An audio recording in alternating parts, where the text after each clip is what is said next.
আমার নাম রামচন্দ্র জান। আমার বাড়ি বেলতলার কুমোরডাঙ্গা গ্রামে। আমি পেশায় স্টেশন মাস্টার। সেই দিন আমি রাত্রিবেলা কাজ সেরে বাড়ি ফিরছি। সারাদিন কাজের চাপ, ক্লান্তি দেহ ও বিষণ্ণ মন নিয়ে আমি আমাদের গ্রামের মহাজনদার চায়ের দোকানে বসলাম। আজকের সারাদিনের কাজটা একটু বেশিই ছিল, তাই মহাজনদাকে বললাম এক কাপ গরম চা দিতে। চায়ে চুমুক দেবো এমন সময় দেখলাম আমার বন্ধু শ্যামচরণ, লালটু দাস ও দেবুমান্না আমার দিকেই আসছে। দেবুমান্না হঠাৎ বলে উঠল, কি মাস্টার, আজ কিরকম চলছে? হ্যাঁ হ্যাঁ, ভালোই চলছে, কিন্তু চাপটা একটু বেশি তো। তোমার কি খবর? আমার ওই মোটামুটি চলেই যাচ্ছে আর কি।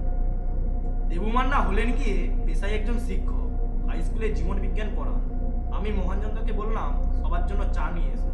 এরই মধ্যে রবীন্দ্রনাথ দত্ত এসে পৌঁছেছে। তিনি আবার পেশায় একজন ডাক্তার, শুনেছি খুব বড় হাসপাতালেরই ডাক্তার। শীতকাল তো, সবাই গুটিসুটি মেরে বসে আছে। এমন সময় শ্যামচরণ বায়না করলো, রামচন্দ্র, তোমায় একটা আজকে গল্প শোনাতে হবে কিন্তু। আমি নাই নাই করছিলাম, কিন্তু শ্যামচরণের কথাই সবাই তাল মিলিয়ে বায়না করতে শুরু করলো। আমি বললাম, আচ্ছা আচ্ছা বলছি।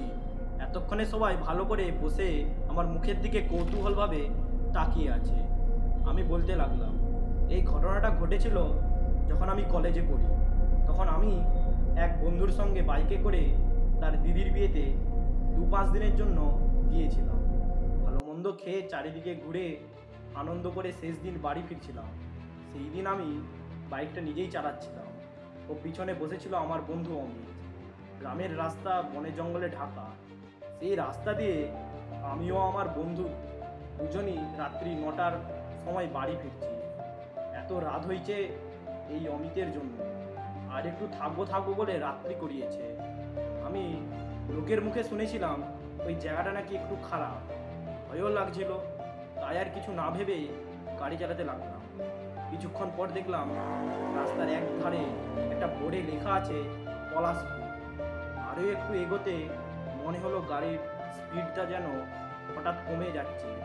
ব্যাস, কিছুক্ষণের মধ্যেই গাড়িটা বন্ধ হয়ে গেল। আমি বললাম, দেখলি দেখলি, এত রাত করে বাড়ি ফেরার ফল। আশেপাশে কাকেও তো দেখতে পাচ্ছি না। অমিতকে বললাম, দাঁড়া, স্টার্ট দেওয়ার চেষ্টা করি। 3-4 বার স্টার্ট দেওয়ার চেষ্টা করলাম, কিন্তু গাড়ি আর স্টার্ট নেয় না। আমি ভাবলাম, না, দাড়ি থেকে আর কোনো লাভ নেই। তার চেয়ে বরং আমি আর অমিত গাড়ি ঠেলতে ঠেলতেই নিয়ে যাই।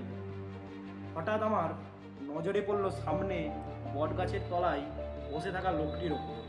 আমি তাড়াতাড়ি গিয়ে তাকে জিজ্ঞেস করলাম, আপনি কি এইখানেই থাকেন? এখানে কোনো মেকানিক পাওয়া যাবে? কিন্তু ওই পাশ দিয়ে কোনো উত্তর এলো না। আমি তাকে দেখার চেষ্টা করলাম, কিন্তু ঘুটঘুটে অন্ধকারের জন্য তাকে দেখতে বা চিনতে পারলাম না, শুধু ধবধবে সাদা জামাটি ছাড়া। তাই আমি আর অমিত কিছু না বলেই গাড়ি নিয়ে আবার চলতে শুরু করলাম। কিছুক্ষণ পর দেখলাম পিছনে বসে থাকা সাদা ধবধবে জামা পরা লোকটি রাস্তার মাঝখানে দাঁড়িয়ে আছে। আমি কিছু জিজ্ঞেস করব তার আগেই সেই লোকটি বলে উঠল, আপনাদের বাড়ি কোথায় ভাই?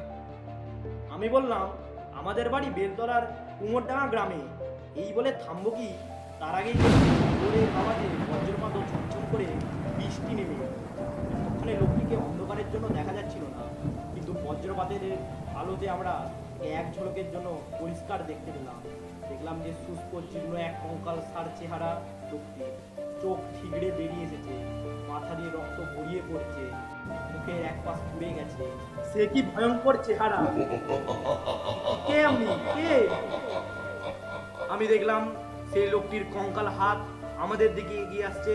আমরা গাড়ি ফেলে আমি আর অমিত ছুটতে শুরু করলাম। কখন অমিতের জ্ঞান হারিয়েছে, আমি অমিতকে নিয়ে তার বাড়ি পৌঁছে দিলাম ও আমি বাড়ি ফিরে এলাম। এই ঘটনা আর কাউকে বললাম না। আমরা সেই দিনের ঘটনা আমি আজও ভুলতে পারিনি। এই বলে আমি ঘড়িতে দেখি রাত 10টা। মহাজনদার দোকান বন্ধ করছে, আর আমাদের মধ্যে সবাই এক একজন করে বাড়ির দিকে রওনা।